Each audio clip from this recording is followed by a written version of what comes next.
Question ഇതാണ്, you are driving from point A to point B at a speed of 45 km per hour. Your friend is driving from point B to point A at a speed of 53 km per hour. If the distance between the 2 points is 1029 km and both of you started at the same time, how many hours will it be before you pass each other? അതായത് നിങ്ങൾ 45 kilometre per അവറിൽ സഞ്ചരിച്ചു കൊണ്ടിരിക്കുന്നു, അതായത് point എയിൽ നിന്ന് ബിയിലേക്ക്. നിങ്ങളുടെ സുഹൃത്ത് point ബിയിൽ നിന്ന് എയിലേക്ക് 53 കിലോമീറ്റർ പെർ അവർ വേഗതയിൽ സഞ്ചരിച്ചു കൊണ്ടിരിക്കുന്നു. അപ്പോൾ ഇതിൽ ടോട്ടൽ ഡിസ്റ്റൻസ്, അതായത് പോയിൻ്റ് എയിൽ നിന്ന് പോയിൻ്റ് ബിയിലേക്കുള്ള ദൂരം എന്നത് 1029 കിലോമീറ്ററാണ്. അപ്പോൾ ഓപ്പോസിറ്റ് ദിശയിൽ സഞ്ചരിച്ചു കൊണ്ടിരിക്കുന്ന രണ്ട് പേരും എത്ര സമയത്തിലാണ് ക്രോസ് ചെയ്ത് പോവുക എന്നാണ്. അതായത് ക്രോസ് ചെയ്യുന്ന ടൈം എത്രയാണെന്നായിരിക്കും. അപ്പോൾ ഇവിടെ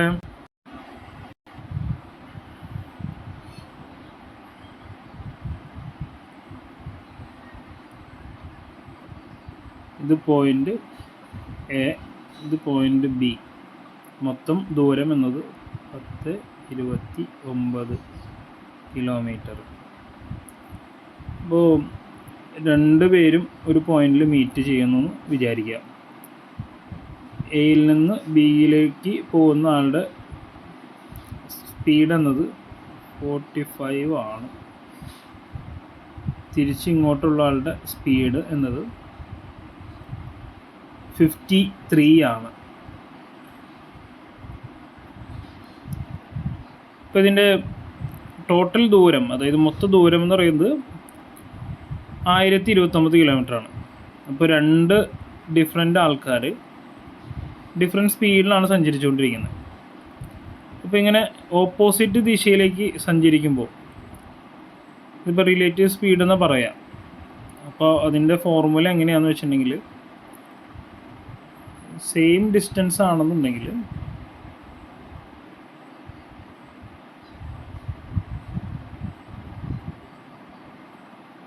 അതായത് ഇതിൻ്റെ ഡിഫറൻസ് എടുക്കാം, അതായത് രണ്ട് സ്പീഡുകളുടെ ഡിഫറൻസ് എടുക്കാം,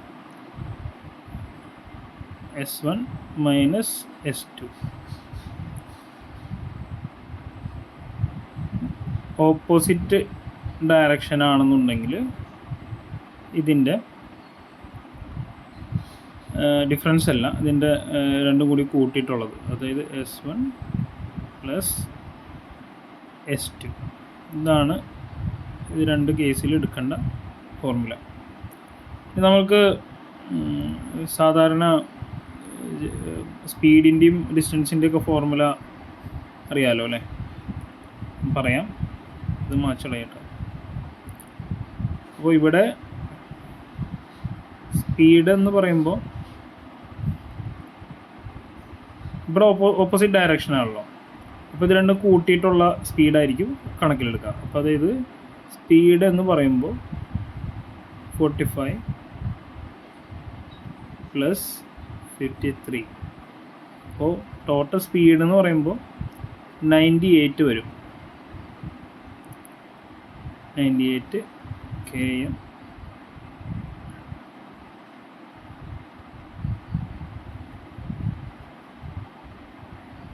കിലോമീറ്റർ പെർ അവർ. ഇനി ഇതിൻ്റെ ഫോർമുല എഴുതുന്നത്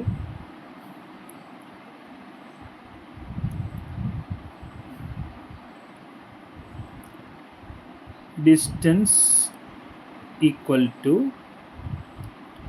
സ്പീഡ് ഇൻറ്റു ടൈം. നമ്മൾക്കിവിടെ കണ്ടെത്തേണ്ടത് ഈ ക്രോസ് ചെയ്യുന്ന ടൈം എപ്പോഴാണെന്നാണ്. ഇപ്പോൾ ഇവിടുത്തെ ഇതിൻ്റെ അർത്ഥം എങ്ങനെയാണെന്ന് വെച്ചിട്ടുണ്ടെങ്കിൽ, ഈ എയിൽ നിന്ന് സഞ്ചരിക്കുന്ന ആൾ ഒരു ഡിസ്റ്റൻസ് സഞ്ചരിക്കും, അതേപോലെ അതേ സമയത്ത് തന്നെ ബിയിൽ നിന്ന് എയിലോട്ട് സഞ്ചരിക്കുന്ന ആൾ ഒരു ഡിസ്റ്റൻസ് സഞ്ചരിക്കും. ഈ രണ്ട് പേരും കൂടിയിട്ട് ഇത് മൊത്തം ദൂരം കംപ്ലീറ്റ് ആക്കുകയാണ്. അതായത് എയുടെ ഭാഗത്തുനിന്ന് ഒരു ഡിസ്റ്റൻസും ബിയുടെ ഭാഗത്തുനിന്ന് ഒരു ഡിസ്റ്റൻസും കംപ്ലീറ്റ് ആക്കണം. അതായത് ഈ അതിൻ്റെ മൊത്തം എയും ബിയും സഞ്ചരിച്ച എയും ബി അല്ല, എയിൽ നിന്ന് വരുന്ന ആളും ബിയിൽ നിന്ന് വരുന്ന ആളും സഞ്ചരിച്ച ദൂരം കൂട്ടിമുട്ടുമ്പോൾ സഞ്ചരിക്കുന്ന ദൂരം എന്ന് പറയുന്നത് ഈ മൊത്ത ദൂരമാണ്, അതായത് 1029, അത് 1029 കിലോമീറ്ററാണ്. അപ്പോൾ ടോട്ടൽ ഡിസ്റ്റൻസ് ഇവിടെ എത്രയാണ്? 1029. ഞാൻ എളുപ്പത്തിൽ പറഞ്ഞതാണ്. 1029 അതിൻ്റെ ഈക്വൽ ടു എന്ന് പറയുമ്പോൾ ഈ total distance 1029 equal to speed എത്ര ഇവിടെ കിട്ടിയാൽ നമുക്ക്? 98 അല്ലേ? 98 ഇൻറ്റു ടൈമാണ്. അപ്പോൾ നമുക്ക് ഈ ടൈമിന് വേണ്ടി സോൾവ് ചെയ്യണം. ഇത് മുകളിലെ ഭാഗം ഒന്ന് മാച്ച് കളിയാണ്.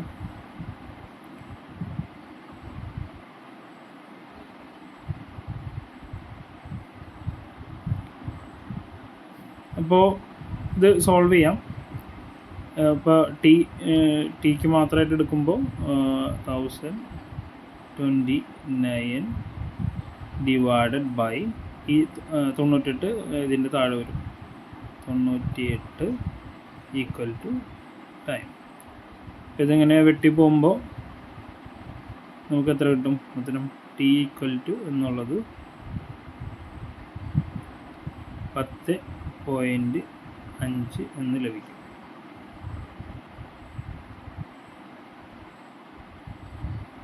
അതായത് 10.5 മണിക്കൂർ കഴിയുമ്പോഴാണ്, അതായത് രണ്ടുപേരും യാത്ര തുടങ്ങിയിട്ട് 10.5 മണിക്കൂർ കഴിയുമ്പോൾ ഇവർ രണ്ടുപേരും, ഓപ്പോസിറ്റ് വരുന്ന രണ്ടുപേരും കണ്ടുമുട്ടും, അതായത് ക്രോസ് ചെയ്ത് പോകുന്നതാണ്. മനസ്സിലായല്ലോ അല്ലേ?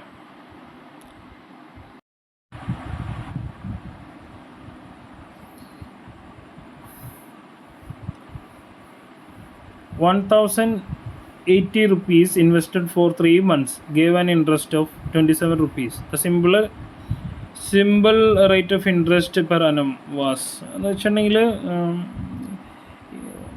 1080 രൂപ 3 മാസത്തേക്ക് ഇൻവെസ്റ്റ് ചെയ്തപ്പോൾ, സാധാരണ പലിശ നിരക്കിൽ ഇൻവെസ്റ്റ് ചെയ്തപ്പോൾ കിട്ടിയത് 27 രൂപയാണ് 3 മാസത്തേക്ക്. അപ്പോൾ അതിൻ്റെ ഇൻട്രസ്റ്റ്, ഒരു കൊല്ലത്തേക്കുള്ള ഇൻട്രസ്റ്റ് റേറ്റ് കണ്ടെത്തണം.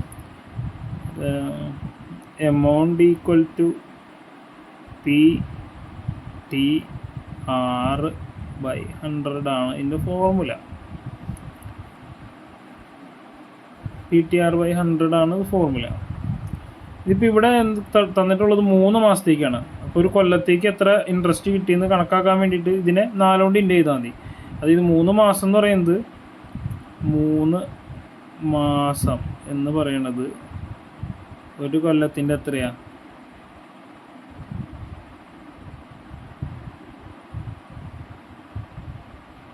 ഒരു കൊല്ലത്തിന് എത്രയാണ്? 1/4 ഭാഗമല്ലേ? അപ്പോൾ അത് കിട്ടിയത് ഒരു കൊല്ലത്തിൻ്റെ 1/4 ഭാഗത്തേക്ക് ക്വാർട്ടർലിയാണ് കിട്ടിയാണ്. അതാണ് 27 എന്ന് പറയുന്നത്. അപ്പോൾ 4/1 എന്ന് പറയുന്നത് 27 ആണ്. അപ്പോൾ മൊത്തം എത്ര രൂപ കിട്ടിയിട്ടുണ്ടാവണം? 27നെ എന്തുകൊണ്ട് ഇൻഡ് ചെയ്യണം? 4 കൊണ്ട് ഇൻഡ് ചെയ്യണം. 27 4 28 4 4 8 1 9 2 11 8 2 10. അപ്പോൾ ഇത്രയും രൂപയാണ് ഒരു കൊല്ലത്തേക്ക്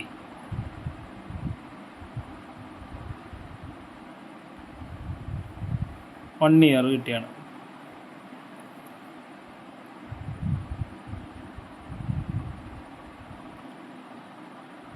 ഇനി നമുക്ക് എന്നിട്ടാണ് കണ്ടെത്തേണ്ടത്? ഇത് കിട്ടിയത് അടിസ്ഥാനത്തിൽ ഇതിൻ്റെ റേറ്റ് ഓഫ് ഇൻട്രസ്റ്റ് കണ്ടെത്തണം.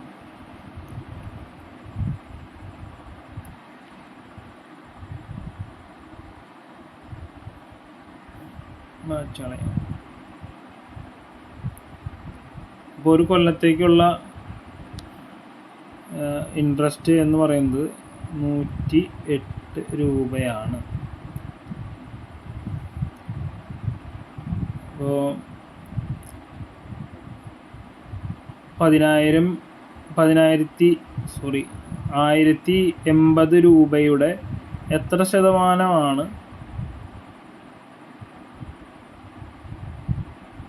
ഈ 108 എന്ന് കണ്ടെത്തിയാൽ നമുക്ക് ഇതിൻ്റെ പെർസെൻറ്റേജ് കിട്ടും. എന്താ ചെയ്യേണ്ടത്? ഇത് വെട്ടി കുറച്ച് നോക്കാം. 108 ഒരു പ്രാവശ്യം എത്ര ബാക്കിയുണ്ട്? 1 × 10. അപ്പോൾ ഇവിടെ എത്രയാണ് കിട്ടിയത്? 10. അപ്പോൾ 10% ഇൻട്രസ്റ്റ്. മനസ്സിലായില്ലേ? ഇത് ഇവിടെ എന്ന് വെച്ചിട്ടുണ്ടെങ്കിൽ 3 മാസത്തേക്കുള്ള പലിശയാണ് 27 രൂപ കിട്ടിയാണ്. അപ്പോൾ നമുക്ക് 3 മാസത്തേക്ക് കിട്ടിയിട്ട് അത് നോക്കിയിട്ട് കാര്യമില്ല. നേരെ നമുക്കത് ഒരു കൊല്ലത്തേക്കായിട്ട് കണക്കാക്കണമെന്നുണ്ടെങ്കിൽ അതിന് 4 കൊണ്ട് ഇൻറ്റു ചെയ്യാം. അപ്പോൾ 4 കൊണ്ട് ഇൻറ്റു ചെയ്തപ്പോൾ നമുക്ക് കിട്ടിയത് എത്രയാണ്? 108 ഈ 108 ഈ ടോട്ടൽ എമൗണ്ടിൻ്റെ എത്ര ശതമാനമാണെന്ന് കണ്ടെത്തി കഴിഞ്ഞാൽ അത് ഇൻട്രസ്റ്റിൻ്റെ പെർസെൻറ്റേജ് നമുക്ക് കിട്ടും. അപ്പോൾ നമ്മൾ നോക്കിക്കഴിഞ്ഞപ്പോൾ 10% ഇൻട്രസ്റ്റ് റേറ്റ് എന്ന് മനസ്സിലായി. ഇത് 2 pipes A and B can fill a tank in X minutes and 6 minutes respectively. If both the pipes are used together, then they take 1.5 minutes to fill the tank. Find the value of X. അതായത് pipe വെള്ളം fill ചെയ്യണ കാര്യമാണ് പറഞ്ഞിട്ടുള്ളത്. ഇതിന് ഫോർമുലയുണ്ട്. ഇപ്പോൾ എയുടെ time plus ബിയുടെ time കൂട്ടിക്കഴിഞ്ഞാൽ ഇത് രണ്ടും കൂടി കൂട്ടിക്കഴിഞ്ഞാൽ ഇത് രണ്ടും കൂടി ഒരുമിച്ച് എത്ര സമയം എടുത്തിട്ടാണ് ഫില്ല് ചെയ്യുക എന്ന് കണ്ടെത്താൻ പറ്റും. അപ്പോൾ അത് എങ്ങനെയാണ് കണ്ടെത്താന്ന് വെച്ചിട്ടുണ്ടെങ്കിൽ 1/A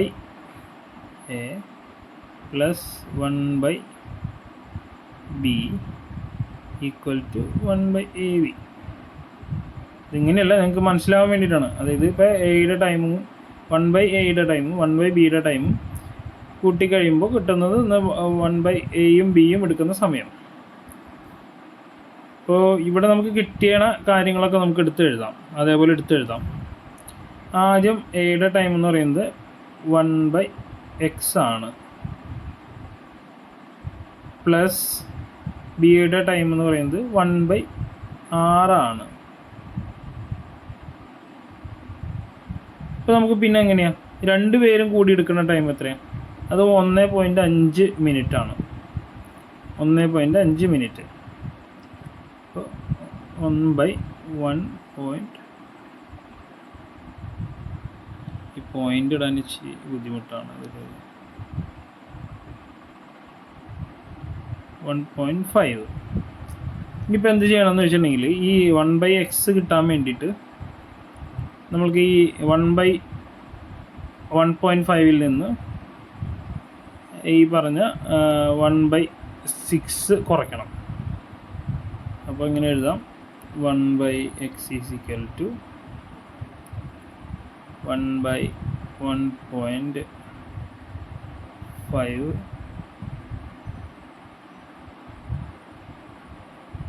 മൈനസ് 1/6.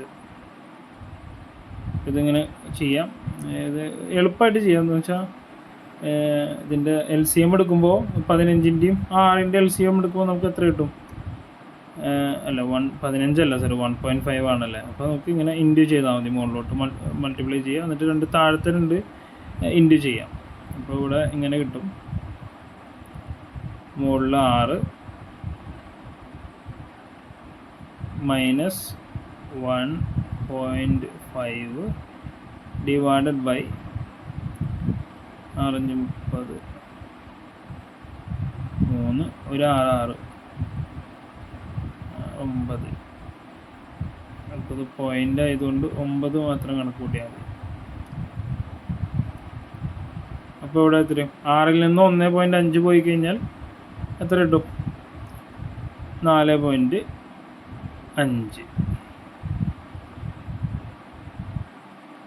ഡിവൈഡഡ് ബൈ 9 എന്ന് കിട്ടും. 9 എന്ന് കിട്ടും. അപ്പോൾ ഇവിടെ എത്ര കിട്ടി? = 1/X. നമുക്കിതിനെ വെട്ടിക്കളയാം. ഈ 4.5 എന്നുള്ളത് ഇവിടെ 9ൽ 2 പ്രാവശ്യം പോകും. അപ്പോൾ നമുക്ക് സോൾവ് ചെയ്ത് കഴിയുമ്പോൾ കിട്ടുന്നതെന്ന് വെച്ചിട്ടുണ്ടെങ്കിൽ 1/2 കിട്ടുന്നത് = 1/X. 1/2 എന്ന് പറയുന്നത് 1/x ആണ്. അപ്പോൾ താഴെ ഈ 2ൻ്റെ ഇതാ തന്നെയായിരിക്കും എക്സിൻ്റെ വാല്യൂ. അപ്പോൾ ഇവിടെ ഉത്തരം എത്ര കിട്ടാം? അതായത് എക്സിൻ്റെ വാല്യൂ ഉള്ളൂ ഇത് കണ്ടെത്തേണ്ടത്. അപ്പോൾ എക്സിൻ്റെ വാല്യൂ എന്ന് ഇവിടെ കറസ്പോണ്ടിങ് ആയിട്ട് എത്ര 2 കിട്ടിയിട്ടുള്ളത്. അപ്പോൾ ഈ എ എന്ന പൈപ്പ് ഫില്ല് ചെയ്യാൻ എടുക്കുന്ന ടൈം എന്ന് പറയുന്നത് 2 മിനിറ്റ് ആണ്. The following pie diagram shows information about tires manufacturing data from various companies in India during 2017. If the total tires produced in India during 2017 was 180,000 units, how many units of tires were produced by company D? ഇതിൽ പറഞ്ഞിട്ടുള്ളത് company D produce ചെയ്തിട്ടുള്ള 2017 produce ചെയ്തിട്ടുള്ള ടയറുകളുടെ എണ്ണം കണ്ടെത്തലാണ്. അപ്പോൾ ഇവിടെ നമുക്ക് percentage കണ്ടുപിടിക്കുകയെന്നുണ്ടെങ്കിൽ ഇപ്പോൾ company ഡിയെ സംബന്ധിച്ച് 15% അവരുടെ ഷെയർ.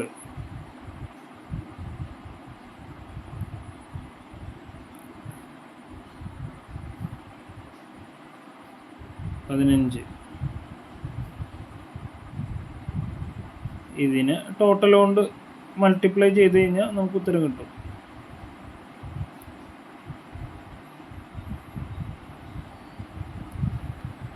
15% company D. നമുക്ക് ഈ 2 വെട്ടിക്കളയാം. സോറി, ഒരു 0 കൂടി ഉണ്ട് കേട്ടോ. സോറി, 180,000 ആണ്. അപ്പോൾ അത് 15 ഇൻറ്റു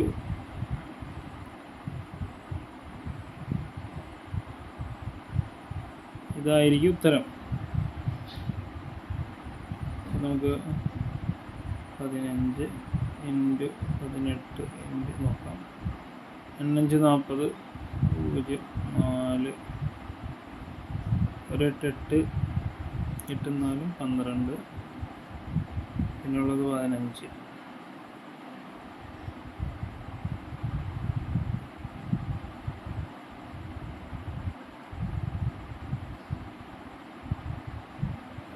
$270 പിന്നെ ഈ 2 0 ഇട്ട് കൊടുക്കാം.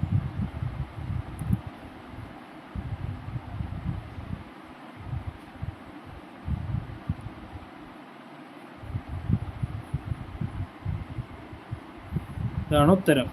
അതായത് 27,000 യൂണിറ്റാണ് കമ്പനി ഡി 2017 വർഷത്തിൽ പ്രൊഡ്യൂസ് ചെയ്ത ടയറുകളുടെ എണ്ണം.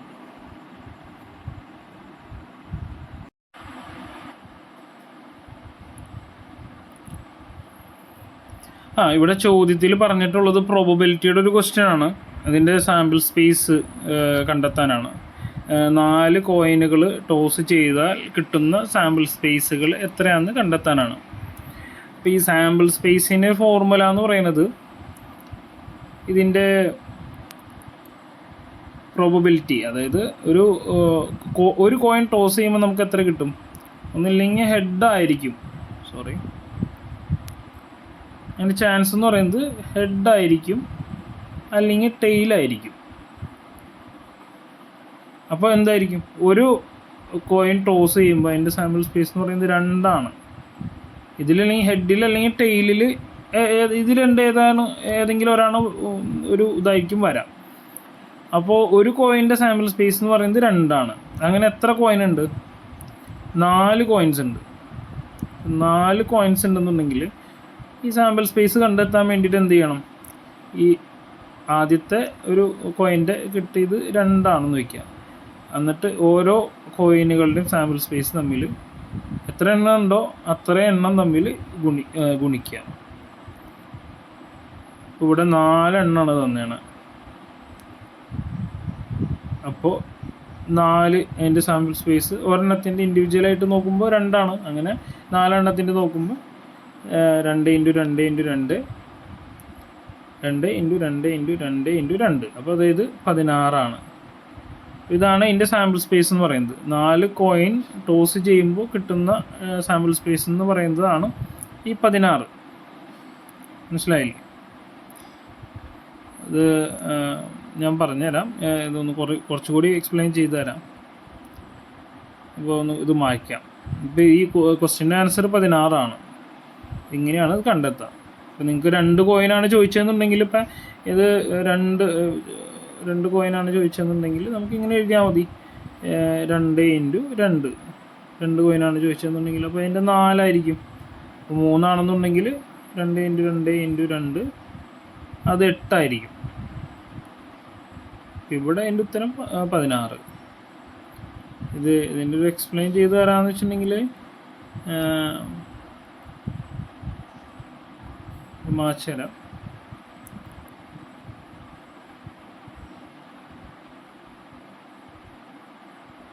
ഇപ്പോൾ ഒരു കോയിൻ ടോസ് ചെയ്യണം, ഹെഡ് ടെയിൽ. അപ്പോൾ നമുക്ക് നോക്കേണ്ടതെന്ന് വെച്ചിട്ടുണ്ടെങ്കിൽ ഹെഡ്, ഇപ്പോൾ എല്ലാ കോയിനും ടോസ് ചെയ്യുമ്പോൾ ഒന്ന് ഹെഡായിരിക്കും, എല്ലാം ഹെഡാവാം, എല്ലാം ടെയിലാവാം. ആദ്യത്തെ ഒരെണ്ണം ഹെഡാവാം, രണ്ടാമത്തെ ഹെഡാവാം, മൂന്നാമത്തെ ഹെഡാവാം, നാലാമത്തെ ടെയിലാവാം. അതേപോലെ തന്നെ ആദ്യത്തെ ഹെഡ്, രണ്ടാമത്തെ ഹെഡ്, മൂന്നാമത്തെ ടെയിൽ, നാലാമത്തെ ടെയിൽ. ഇതിൽ ഒന്നാമത്തെ ഹെഡ്, രണ്ടാമത്തെ ടെയിൽ, മൂന്നാമത്തെ ടെയിൽ, നാലാമത്തെ ടെയിൽ. ഇനിയിപ്പോൾ ഇതായി. ഇനി ആദ്യത്തെ ടെയിൽ, രണ്ടാമത്തെ ടെയിൽ, മൂന്നാമത്തെ ടെയിൽ, നാലാമത്തെ ഹെഡ്, ഒന്നാമത്തെ ടെയിൽ, രണ്ടാമത്തെ ടെയിൽ, മൂന്നാമത്തെ ഹെഡ്, നാലാമത്തെ ഹെഡ്. പിന്നെ ഒന്നാമത്തെ ടെയിൽ, രണ്ടാമത്തെ ഹെഡ്, മൂന്നാമത്തെ ഹെഡ്, നാലാമത്തെ ഹെഡ്. ഇപ്പം ഇങ്ങനെ വന്നു. ഇതിലിപ്പോൾ 1 2 3 4 5 6 7 8 ഇത് 8 എണ്ണമായില്ലോ. ഇനി അടുത്തത് വരുന്നത് എങ്ങനെയായിരിക്കും എന്ന് വെച്ചിട്ടുണ്ടെങ്കിൽ, ഇത് കൂടാതെ ഉള്ള ഒരു പോസിബിലിറ്റി എങ്ങനെയാണെന്ന് വെച്ചിട്ടുണ്ടെങ്കിൽ,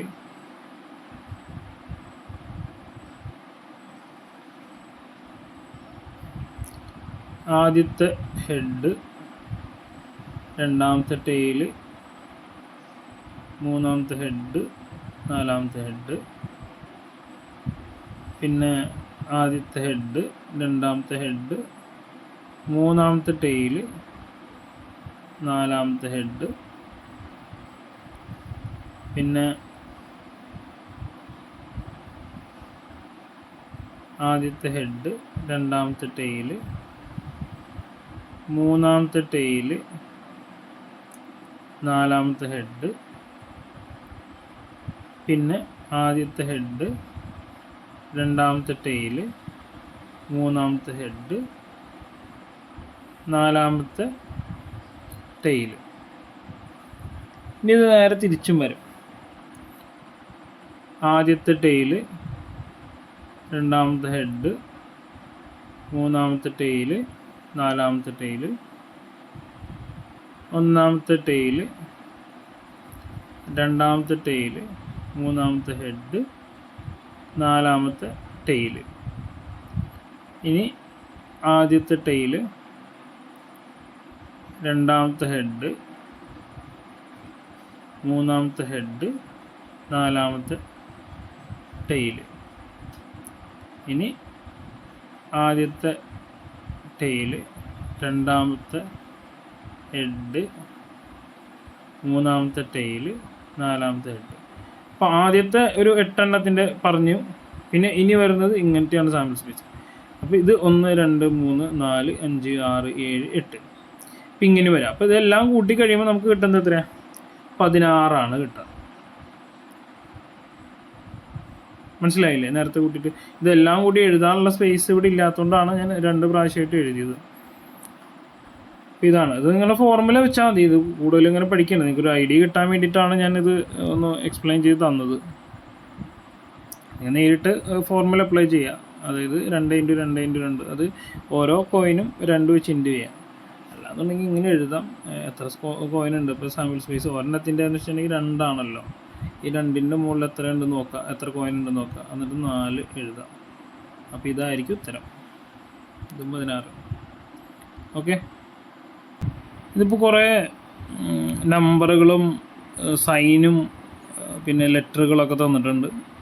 അപ്പോൾ അതിൻ്റെ പൊസിഷൻ കണ്ടുപിടിക്കലാണ് ഇതിൽ ചോദ്യം. In the above series the 6th term two the left of the 15th term from the left. അപ്പോൾ അതായത് 2 സൈഡിൽ നിന്നാണ് അതിൻ്റെ ഡയറക്ഷൻ പറയുക. ഒന്നിൽ ലെഫ്റ്റ് അല്ലെങ്കിൽ റൈറ്റ്. അപ്പോൾ നമ്മളിപ്പോൾ ഇവിടെ തന്നിട്ടുള്ളത് രണ്ടും ലെഫ്റ്റാണ്. അപ്പോൾ ലെഫ്റ്റിൽ നിന്ന് ആദ്യം ഒരു നമ്പർ തന്നിട്ടുണ്ട്, എന്നിട്ട് അതിൻ്റെ ലെഫ്റ്റിലോട്ടാണ്. അപ്പോൾ in the above series 6th term two the left of 15th term from the left. അതായത് ഇപ്പോൾ ഒരു 15ാമത്തെ സ്ഥാനം ഇടതുവശത്ത് നിന്ന് എണ്ണുമ്പോൾ 15ാമത്തെ സ്ഥാനം വരുന്ന ആ ഒരു ക്യാരക്ടർ എന്ന് പറയാം. അപ്പോൾ അല്ലെങ്കിൽ നമ്പർ ഒറ്റയ്ക്ക് അങ്ങനെ പറയാൻ പറ്റില്ല. ആ ക്യാരക്ടറിൻ്റെ ഇടതുവശത്തേക്ക് ഉള്ള 6ാമത്തെ ഡിജിറ്റ് ഏതാണെന്ന്. ഇതെങ്ങനെ കണ്ടുപിടിക്കേണ്ടതെന്ന് വെച്ചിട്ടുണ്ടെങ്കിൽ ഒരു ഡയറക്ഷൻ നോക്കാം. ഇപ്പോൾ ലെഫ്റ്റിൽ നിന്നാണല്ലോ തുടങ്ങുന്നത്. ഇങ്ങനെയാണ് തുടങ്ങുന്നത്. അത് കഴിഞ്ഞിട്ട് പിന്നെ അടുത്ത കണ്ടീഷൻ പറയുന്നത് ലെഫ്റ്റിലോട്ടാണ്. അപ്പോൾ എന്താ, ഇത് ആദ്യത്തെ കണ്ടീഷൻ എത്രയാണെന്ന് നമുക്ക് നോക്കാം. 15ാമത്തെ ടേമാണ്. 15ാമത്തെ ടേമാണ്.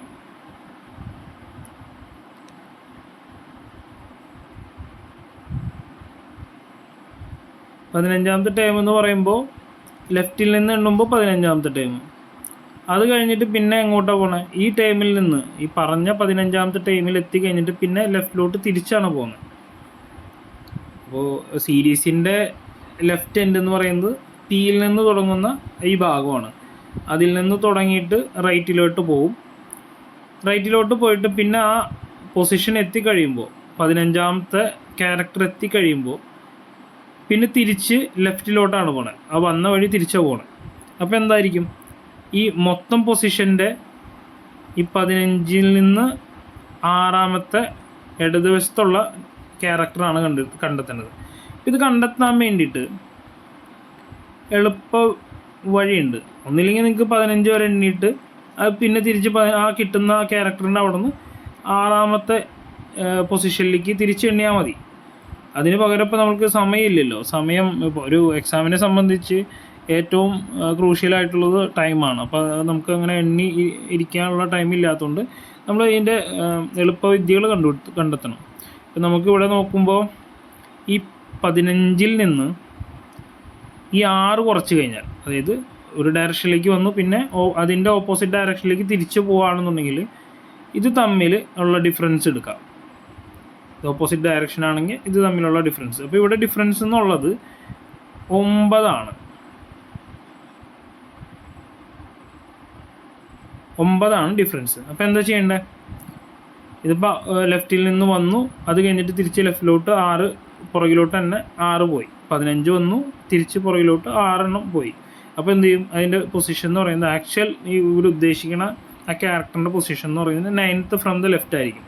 അതായത് ലെഫ്റ്റിൽ നിന്ന് 15 പോയി, അതിൽ നിന്ന് തിരിച്ച് പുറകിലോട്ടാണ് വന്ന വഴി തിരിച്ച് പുറകിലോട്ട് പോവാണ്. അപ്പോൾ 15ാമത്തെ ടൈമിൽ നിന്ന് നേരെ 6 എണ്ണം കുറച്ചിട്ടുള്ള ടൈം ഏതാണെന്ന് നോക്കാം. അപ്പോൾ 6 എണ്ണം കുറച്ചിട്ടുള്ള ടൈം വരുന്നത് ലെഫ്റ്റിൽ നിന്ന് 9ാമത്തെ ടൈമാണ്. അപ്പോൾ നമുക്ക് ഇവിടെ നിന്ന് എണ്ണി നോക്കാം. ഈ പിയിൽ നിന്ന് ലെഫ്റ്റ് എൻഡ് എന്ന് പറയുന്നത് പിയിൽ നിന്ന് സ്റ്റാർട്ട് ചെയ്യുന്ന ഭാഗമാണല്ലോ. അപ്പോൾ ഇവിടെ നിന്ന് എണ്ണി നോക്കുമ്പോൾ 1 2 3 4 5 6 7 8 9. അപ്പോൾ ഇത് 9 എന്ന് പറയുന്ന പൊസിഷൻ എന്ന് പറയുന്നത് പെർസെൻറ്റേജ് ആണ്. ആ സൈനാണ് 9ാമത്തെ പൊസിഷൻ. ഇത് HCF കണ്ടെത്തേണ്ട ഒരു ചോദ്യമാണ്. ഉസാഗ എന്നാണ് പറയുക HCFനെ. നമ്മൾ ഇത് സാധാരണ ചെയ്യണ പോലെ ഈ ഒരു ഡിജിറ്റല്ല നമ്പറുകളിലൂടെ എഴുതിയിടാം. എന്നിട്ട് നമുക്ക് ഏറ്റവും ചെറിയ സംഖ്യകൾ വെച്ചിട്ട് ഇതിനെ ഡിവൈഡ് ചെയ്ത് നോക്കാം.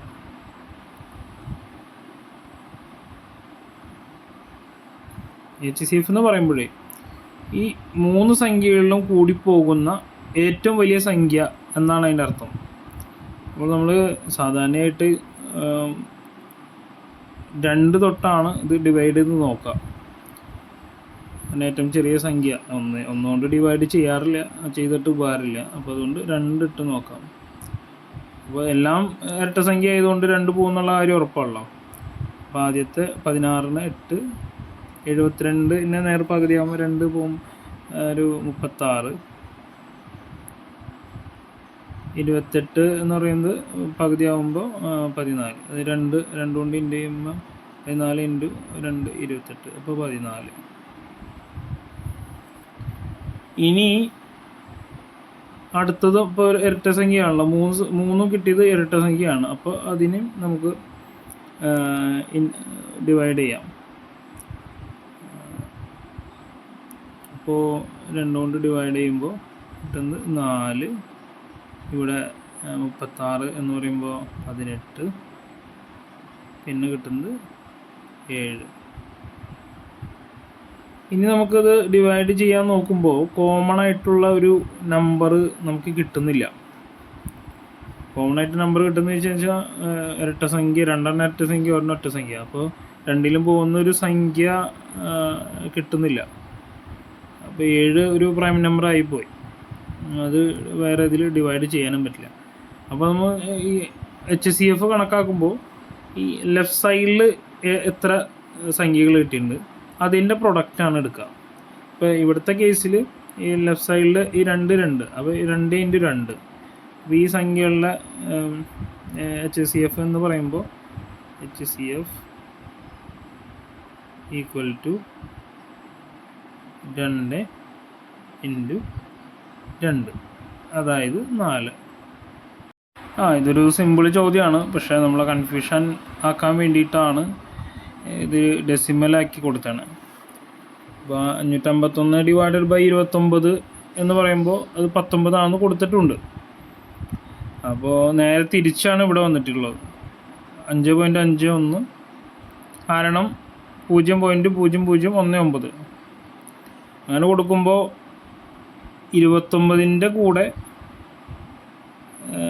ഒരു എത്ര പോയിൻ്റ് വരുമോ അല്ലെങ്കിൽ എത്ര 0 വരുമോ എന്നുള്ള കാര്യമാണ് നമ്മൾ ശ്രദ്ധിക്കേണ്ടത്. അപ്പോൾ ഇവിടെ നമുക്ക് സോൾവ് ചെയ്യാനുള്ള സ്ഥലത്ത് ഈ പോയിൻ്റ് മാറ്റാൻ വേണ്ടിയിട്ട് നമ്മൾക്ക് ഓരോ പോയിൻ്റ് കഴിഞ്ഞിട്ടുള്ള ഓരോ ഡിജിറ്റിൻ്റെ അടിസ്ഥാനത്തിൽ നമുക്ക് അതിനെ ഇൻറ്റു ചെയ്യാം. അപ്പോൾ ഇവിടെ ഏറ്റവും ചെറിയ സംഖ്യയായിട്ടുള്ള 0.0019 ഇതിൻ്റെ പോയിൻ്റ് മാറ്റി എടുക്കാൻ വേണ്ടിയിട്ട് എത്ര ഇൻറ്റു ചെയ്യേണ്ടി വരും? ഇപ്പോൾ ഓരോ ഡിജിറ്റിനും 10 വെച്ചിട്ടാണ്. അപ്പോൾ 1 2 3 4 4 10 4 10 × 10 × 10, അപ്പോൾ 10,000 ആണ് ഇവിടെ ഇൻറ്റു ചെയ്യേണ്ടത്. അപ്പോൾ നമ്മൾ എന്ത് ചെയ്യും? ഇതിനെ പോയിൻ്റ് മാറ്റിയെടുക്കാം. അപ്പോൾ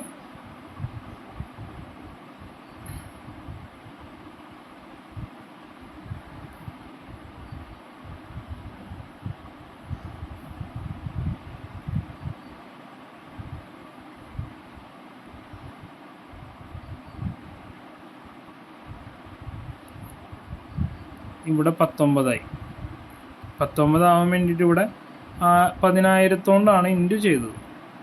അപ്പോൾ ഇവിടെയും 10,000 കൊണ്ട് ഇൻറ്റു ചെയ്യണം ഇതിനെ.